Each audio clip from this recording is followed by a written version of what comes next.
वालेकुम friends, I hope you are doing well. So last video में जो है हमने लिपिनकॉट बायोकेमिस्ट्री को स्टार्ट किया था, चैप्टर 8 को।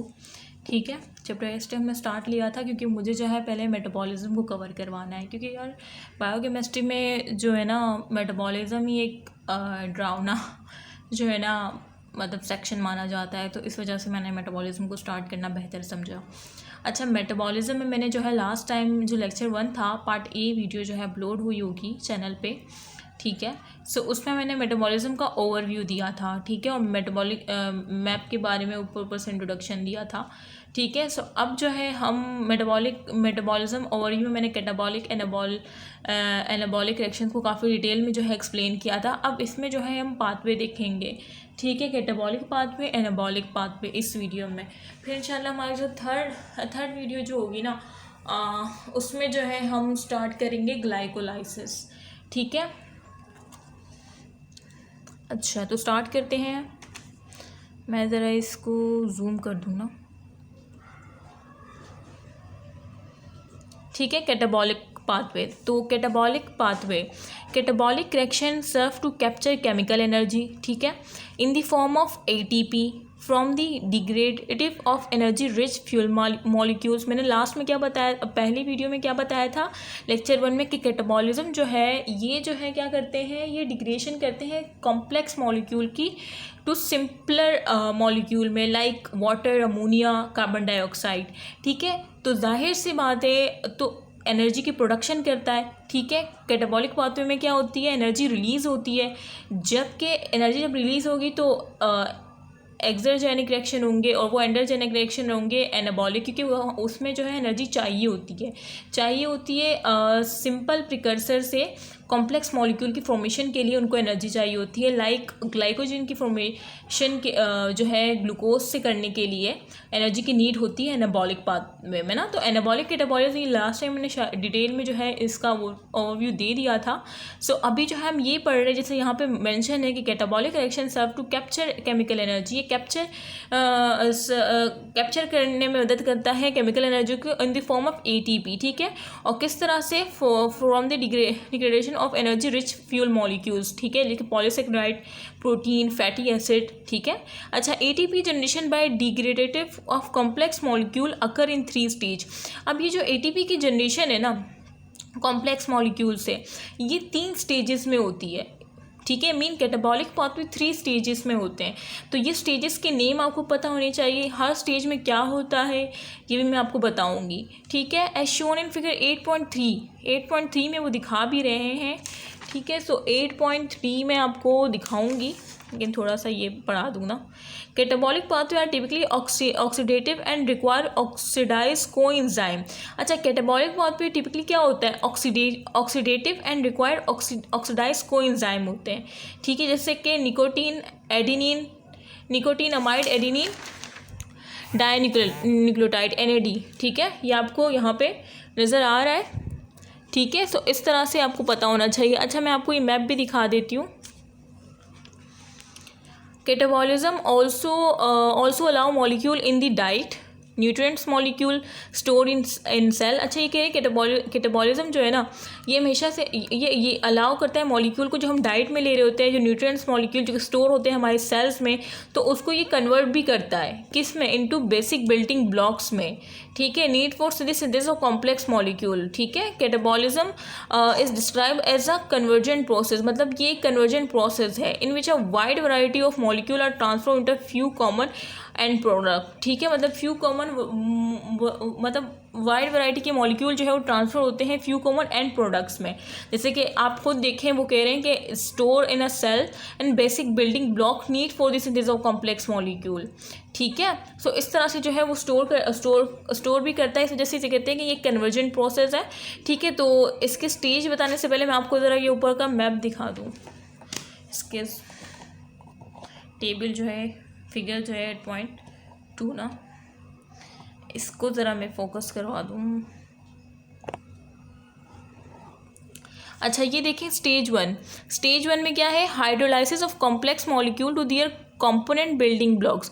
जो कॉम्प्लेक्स मॉलिक्यूल की क्या हो रही है, हाइड्रोलाइसिस हो रही है किसके अंदर, बिल्डिंग ब्लॉक्स की। जो बिल्डिंग ब्लॉक्स मीन जो स्मॉल सिंपल मॉलिक्यूल से जो बने थे ना कॉम्प्लेक्स मॉलिक्यूल, तो अब क्या हो रहा है कैटाबॉलिज्म में वो सिंपल मॉलिक्यूल कॉम्प्लेक्स मॉलिक्यूल की हाइड्रोलाइसिस हो रही है और वो जो बिल्डिंग ब्लॉक्स है जिससे मिलके वो बने थे, ठीक है, वो कंपोनेंट हमें मिलेंगे। जैसे कि प्रोटीन जो है फर्स्ट स्टेज में क्या होगा कि प्रोटीन जो है अमाइनो एसिड में आ जाएगा, कार्बोहाइड्रेट मोनोसेक्राइड में आ जाएंगे, फैट ग्लाइसरोल और फैटी एसिड, ठीक है। और स्टेज 2 देखें conversion of building blocks to acetyl CoA और अदर सिंपल इंटरमीडिएट्स। अब क्या होगा कि ये जो हमारे पास बिल्डिंग ब्लॉक्स आए ना, अब ये क्या होंगे स्टेज 2 में, ये क्या हो जाएंगे कन्वर्ट हो जाएंगे किस में, एसिटाइल कोए में, ठीक है। और दूसरे सिंपल इंटरमीडिएट्स भी हो सकते हैं एसिटाइल कोए की तरह, ठीक है।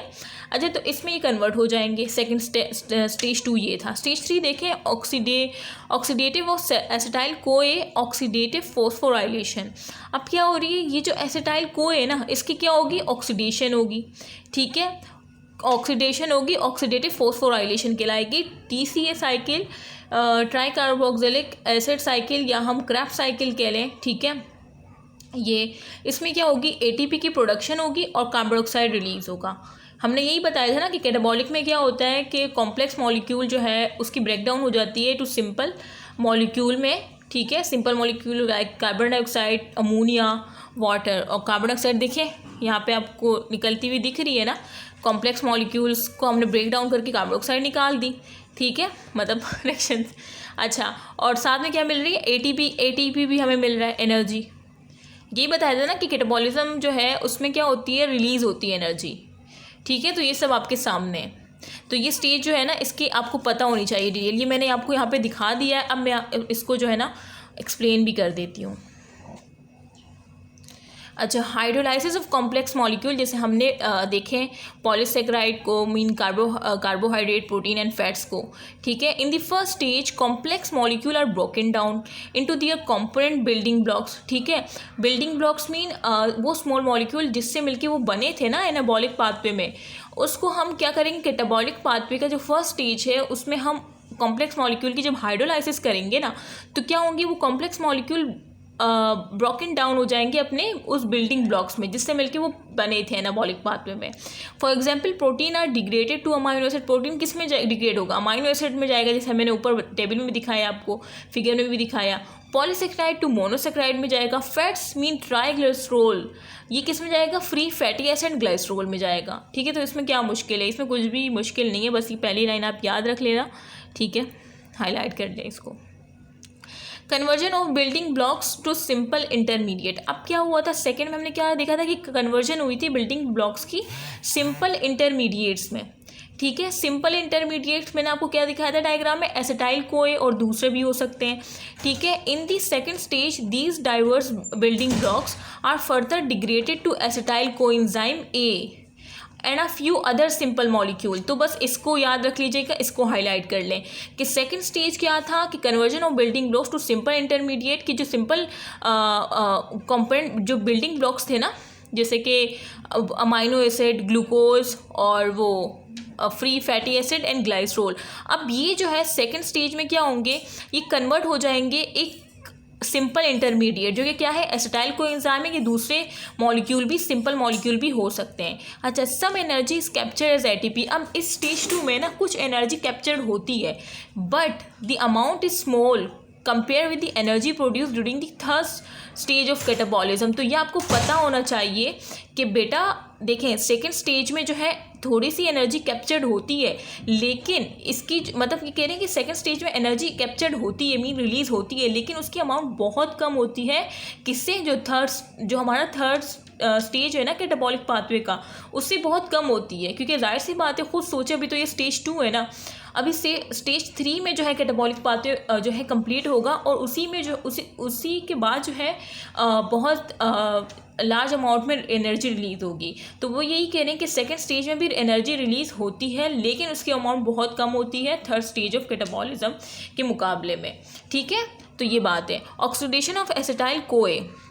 अब थर्ड क्या है कि ऑक्सीडेशन होगी एसिटाइल कोए, जैसे मैंने आपको ऊपर दिखाया था कि क्रेब्स साइकिल में जाके जो एसिटाइल कोए की ऑक्सीडेशन होती है। तो try carboxylic acid TCA cycle भी उसे कहते हैं, क्रेब्स साइकिल भी कहते हैं। अच्छा, जो कि हम चैप्टर 9 में पढ़ेंगे इंशाल्लाह। चैप्टर 8 में तो हमने ग्लाइकोलाइसिस को कवर करना है, चैप्टर 9 में हम ये वाली साइकिल पढ़ेंगे, ठीक है, जिसमें क्या होगी, ऑक्सीडेशन होगी एसिटाइल कोएंजाइम की या दूसरे सिंपल मॉलिक्यूल्स की। अच्छा, is the final common pathway, ये जो टीसी है क्रैफ्ट साइकिल है ना, ये फाइनल कॉमन पाथवे है किसके लिए, in the oxidation of fuel molecules, जो फ्यूल मॉलिक्यूल्स है उनकी ऑक्सीडेशन के लिए ये फाइनल कॉमन पाथवे है, ठीक है, डेट प्रोड्यूस एसिटाइल कोए, ठीक है, तो ये हो गया। अच्छा, उसके बाद क्या था, oxidation of acetyl CoA generate large amount of ATP. अब जो ऑक्सीडेशन होगी ना एसिटाइल कोए की, जब इसकी ऑक्सीडेशन होगी कौन से स्टेप में, थर्ड स्टेज का नाम क्या है, ऑक्सीडेशन ऑफ एसिटाइल कोए, मतलब इस स्टेज में क्या होगी, ऑक्सीडेशन होगी एसिटाइल कोए की, और जब ये ऑक्सीडेशन होगी ना तो जनरेट होगी large amount of ATP, large amount of ATP, large amount of energy as ATP, ठीक है, और किसके थ्रू, विया मीन थ्रू या ज़रिए से, ठीक है, ऑक्सीडेटिव फॉस्फोराइलेशन, ऑक्सीडेटिव फॉस्फोराइलेशन के ज़रिए जो है large amount of energy generate होगी, ठीक है। अच्छा, एज इलेक्ट्रॉन फ्लो, और इसमें क्या करेंगे, इलेक्ट्रॉन फ्लो करेंगे कहाँ से, NADH से या flavin adenine dinucleotide mean FADH2 से किसकी तरफ, ऑक्सीजन की तरफ, और ये पूरा जो किस तरह से फ्लो करते हैं NADH से और FDH से इलेक्ट्रॉन ऑक्सीजन की तरफ, ये हम पढ़ेंगे चैप्टर 6 में इंशाल्लाह। तो अब देखिए आपने इसमें क्या हाईलाइट करना है, इसमें आपने ये वाली लाइन हाईलाइट करनी है, oxidation of acetyl CoA generate large amount of ATP via oxidative phosphorylation, ठीक है, oxidative phosphorylation as electron flow के, इसमें इलेक्ट्रॉन फ्लो करता है NADH से और FADH2 ऑक्सीजन की तरफ, तो ये आपको पता होना चाहिए, ठीक है। तो अब मेरे साथ दोहराए कि हमने कितनी स्टेज देखी, 3 स्टेज। फर्स्ट स्टेज क्या थी, हाइड्रोलाइसिस ऑफ कॉम्प्लेक्स मॉलिक्यूल, जिसमें हाइड्रोलाइसिस देखी। सेकंड क्या था, conversion of building blocks to simple intermediates like acetyl CoA, और ऑक्सीडेशन ऑफ एसिटाइल कोए के रिजल्ट में जो है large amount of ATP produce हुई विया ऑक्सीडेटिव फॉस्फोराइलेशन, सॉरी, ठीक है। तो ये कैटाबॉलिक पाथवे की जो है 3 स्टेजेस है जो कि आपको पता होनी चाहिए, और मैंने टेबल भी दिखा दिया है, मीन फिगर भी इसके मैंने ये वाली फिगर दिखाई थी ना, ये हमारा फर्स्ट स्टेज था जिसमें जो है कॉम्प्लेक्स मॉलिक्यूल बिल्डिंग ब्लॉक्स में कन्वर्ट हुए, और सेकंड में क्या हुआ कि जो बिल्डिंग ब्लॉक्स से ये सिंपल इंटरमीडिएट में कन्वर्ट हुआ, थर्ड में इस एसिटाइल कोए की ऑक्सीडेशन होगी विया ऑक्सीडेटिव फॉस्फोराइलेशन, जिसके नतीजे में ATP मिला, और में कार्बोहाइड्रेट जो है इस साइकिल्स के नतीजे में रिलीज हो गई, ठीक है। अच्छा, अब आता है हमारे पास सेकंड एनाबॉलिक पाथवे। कि एनाबॉलिक पाथवे क्या होता है, देखें एनाबॉलिक पाथवे पता है क्या होता है, ये बरक्स होता है कैटाबॉलिज्म के। Anabolism is a divergent process in which a few biosynthesis precursor, इसमें क्या होती है, biosynthesis precursor such as amino acid from a wide variety of polymeric and complex products such as protein, ठीक है। इसमें मैंने बताया था कि सिंपल प्रिकर्सर जैसे amino acid, glucose, free fatty acid, glycerol से जो है ये सारे सिंपल प्रिकर्सर थे, और इससे जो है इंडिविजुअली बेसिस पे इनके कॉम्प्लेक्स मॉलिक्यूल की फॉर्मेशन हो रही होती है, ठीक है। जैसे अमाइनो एसिड से प्रोटीन बनेगा, फ्री फैटी एसिड ग्लाइसरोल से जो है वो बनेगा, फैट्स बनेंगे, और ग्लूकोज से कार्बोहाइड्रेट की फॉर्मेशन होगी एनाबॉलिक पाथवे में, और इसमें एनर्जी की नीड होती है, ठीक है। 8.4 में ये दिखाया हुआ है, मैं भी आपको दिखाती हूँ। ये anabolic reactions require energy, anabolic reaction में क्या होती है, रिक्वायरमेंट होती है एनर्जी की, इस वजह से उसे हम कहते हैं endergonic reaction. Endergonic reaction mean इसमें इसको एनर्जी चाहिए, which is generally provided by hydrolysis of ATP, ठीक है। तो जाहिर सी बात इसको एनर्जी चाहिए, तो कहाँ से मिलेगी, ATP से मिलेगी। ATP को जब हाइड्रोलाइज करेंगे तो देन एनर्जी रिलीज होगी, और ये वो उसको ये जो है ले लेगा। तो ये कह रहे हैं कि प्रोवाइड होगी बाय हाइड्रोलाइज करेंगे ATP की, और क्या किस में कन्वर्ट होगा, to adenosine diphosphate ATP and inorganic phosphate, ठीक है। तो एनर्जी की प्रोडक्शन होगी, और इस तरह से ये जो है इसकी रिक्वायरमेंट को हम पूरा कर सकेंगे। कैटाबॉलिक रिएक्शन जनरेट एनर्जी, जबकि कैटाबॉलिक रिएक्शन अगर हम देखें तो वो क्या कर रहा था, वो जनरेट कर रहा था एनर्जी, मीन वो एक्सर्गोनिक था, मीन उससे एनर्जी रिलीज हो रही थी। जबकि anabolic reaction often involve chemical reactions in which the reducing power is most frequently provide by the electron donor and NADPH phosphorylation. तो ये चैप्टर 13 में हम इंशाल्लाह पढ़ेंगे, इसमें इतना कंफ्यूज होने की ज़रूरत नहीं है, ठीक है। तो मैं आपको ये मैप जो फिगर ये लोग कह रहे हैं, ये बुक में जो फिगर मेंशन की है 8.4 ये दिखा देती हूँ। तो देखें ये जो है ये कैटाबॉलिज्म को शो किया, ये एनाबॉलिज्म को शो किया है। कैटाबॉलिज्म देखें एनर्जी यील्डिंग न्यूट्रिएंट्स है, ठीक है। ये हमारे पास कार्बोहाइड्रेट है, ये फैट्स हैं, ये प्रोटीन है। अब ये एनर्जी पुअर एंड प्रोडक्ट है, मतलब कार्बोहाइड्रेट की जब कैटाबॉलिज्म होगी तो उससे जो है कार्बन डाइऑक्साइड रिलीज होगा जैसे हमने ऊपर देखा। फैट्स से जो होगी वो वाटर और प्रोटीन जो है अमोनिया, ठीक है। तो ये और इसके नतीजे में क्या हो रहा है, केमिकल एनर्जी रिलीज हो रही है एटीपी और एनएडीएच ये रिलीज हो रहा है। जबकि एनाबॉलिज्म क्या होता है, प्रिकर्सर मॉलिक्यूल अमाइनो एसिड से वो अमाइनो एसिड से जो है वो प्रोटीन बनता है, शुगर से पॉलीसेक्राइड और फैटी एसिड से लिपिड्स और नाइट्रोजन बेसिस से न्यूक्लिक एसिड। मतलब सिंपल प्रिकर्सर से कॉम्प्लेक्स मॉलिक्यूल की फॉर्मेशन हो रही है इन एनाबॉलिज्म में, ठीक है।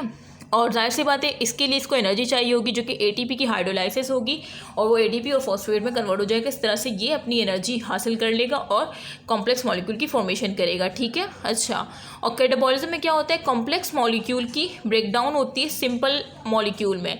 लाइक कार्बोहाइड्रेट जो है कार्बन डाइऑक्साइड में जाएगा, फैट जो है वाटर में जाएंगे, प्रोटीन अमोनिया में जाएगा, ठीक है। सो ये टेबल 8.4 में कंपेरिजन है कैटाबॉलिक और एनाबॉलिक का, ठीक है। एनएडीएच बता रहे कि निकोटीन अमाइड एडेनिन डाइन्यूक्लियोटाइड है, ठीक है। तो ये यही है सब कुछ। सो इसमें मैंने साथ में आपको एक तो एक्सप्लेन किया है लिपिन की, मैं एक एक लाइन को एक्सप्लेन कर रही हूँ और साथ में आपको ये भी बता रही हूँ कि इसमें जो है आपने हाईलाइट क्या करना है। मुझे अपने पास हाईलाइट रखने थे लेकिन मुझे याद नहीं रहा, ठीक है। तो नेक्स्ट टाइम से रखूँगी। तो इसको मैं बता रही हूँ ना आपको साथ में कि ये लाइन आपने अंडरलाइन करनी या आपने याद रखना है। तो इस तरह से आप लोग अगर चाहें तो अपने नोट्स बना सकते हैं, ठीक है, इस वीडियो को देखने के बाद। अच्छा, तो यहाँ पे मैं एंड करती हूँ। इंशाल्लाह नेक्स्ट वीडियो में हम क्या पढ़ेंगे, नेक्स्ट वीडियो में है मेटाबॉलिज्म रेगुलेशन का। तो मैंने लास्ट वीडियो में बताया था कि ये आप लोग खुद पढ़ लीजिएगा, इसमें ऐसा कुछ भी नहीं है। हाँ, अगर ये डायग्राम मैं एक्सप्लेन करना चाहूँ तो मैं कर देती हूँ। तो इसमें ये कह रहे हैं कि मतलब सिग्नलिंग जो होती है ना, वो साइनेप्टिक सिग्नलिंग जो होती है वो नर्व सेल से जो है न्यूरोट्रांसमीटर जाते हैं टारगेट सेल में। एंडोक्राइन सिग्नल में क्या होता है, हार्मोन जो है ब्लड वेसल के थ्रू टारगेट सेल तक जाते हैं। डायरेक्ट कॉन्ट्रैक्ट सिग्नल सेल्स होता है और ये गैप जंक्शन के थ्रू टारगेट सेल तक जाते हैं। तो इस तरह से ये सिग्नल्स का बताया है। सो इसको आप खुद ही रीड कर लीजिएगा। मुझे तो इसमें कुछ इंपॉर्टेंट नहीं लगता, फिर मैं टीचर से पूछ लूँगी कि इसमें क्या इंपॉर्टेंट है, इंपॉर्टेंट पढ़ना है, ये मतलब पढ़ना इंपॉर्टेंट है या नहीं, ठीक है। अभी हम इंशाल्लाह जो मेन है हमारा ग्लाइकोलाइसिस ओवरव्यू। अभी तो ये सिर्फ मैंने 2 लेक्चर मेटाबॉलिज्म के जो है ना मतलब इंट्रोडक्शन दिए हैं। अब हम पढ़ेंगे जो नेक्स्ट हमारा लेक्चर होगा जो कि लेक्चर 2 होगा, उसमें हम ग्लाइकोलाइसिस का ओवरव्यू पढ़ेंगे, ठीक है। और उसके बाद फिर हम ग्लूकोज ट्रांसपोर्ट इनटू सेल्स और ये पूरा प्रोसेस, इसमें ट्रांसपोर्ट किस तरह से होती है, डिपेंडेंट इंडिपेंडेंट प्रोसेस, और फिर ग्लाइकोलाइसिस रिएक्शंस पढ़ेंगे। इंशाल्लाह ये हो जाएगा, ठीक है। तो हम डे बाय डे जो है एक एक साइकिल अपनी करते रहेंगे, ठीक है। और सो यहाँ पे जो है मैं एंड करती हूँ और अपना ख्याल रखिएगा। और अगर आपको ये लेक्चर पसंद आ रहे हैं और आप लोग चाह रहे हैं कि जिस तरह से मैं आपको बायोकेमिस्ट्री, हेड एंड नेक और इंशाल्लाह हिस्टोलॉजी और एम्ब्रियोलॉजी बाकी सब्जेक्ट भी मैं आहिस्ता आहिस्ता स्टार्ट करूँगी, तो अगर आप लोग चाहते हैं कि इस तरह से स्टार्ट हो तो जो है आप लोग वीडियो को लाइक कर दिया करें, क्योंकि लाइक करने से मुझे पता चल जाता है कि आपको ये पसंद आई है। देन ही मैं उसको प्रोसीड करती हूँ, अदरवाइज़ मैं स्टॉप कर देती हूँ कि मेरे पास और भी स्टूडेंट की काफ़ी रिस्पॉन्सिबिलिटीज़ है। यहाँ पे एमडी कैट्स के मैंने इतने ग्रुप्स बनाए हुए हैं, उनके टेस्ट, उनकी शेड्यूल्स, ठीक है। तो उनका अलग है और मेरी अलग पढ़ाई है, और भी काफ़ी रिस्पॉन्सिबिलिटीज़ है मेरी, ठीक है। और अभी मैंने डेंटल मटीरियल का टेस्ट सेशन स्टार्ट किया था, ठीक है, लेकिन मैंने उसको स्टॉप कर दिया है। फर्स्ट टेस्ट में कोई खास रिस्पांस नहीं आया। तो इस तरह से वीडियोस अगर आपको अच्छी लग रही है तो आप लोग शेयर करें अपने फ्रेंड के साथ और लाइक कर दिया करें, ताकि मुझे पता चल सके कि आया आपको पसंद आ रही है और उसको फिर मैं प्रोसीड करूँ। अदरवाइज़ मैं मतलब जाहिर सी बात है फिर उस चीज़ पर टाइम वेस्ट करने की नीड नहीं होती ना, ठीक है, अगर आप लोग को पसंद नहीं आ रहा। तो यहाँ पे मैं एंड करती हूँ। अपना ख्याल रखिएगा और मुझे दुआओं में खास कर याद रखिएगा। इंशाल्लाह नेक्स्ट वीडियो में हम ग्लाइकोलाइसिस ओवरव्यू पढ़ेंगे इंशाल्लाह। ओके, अल्लाह हाफ़िज़।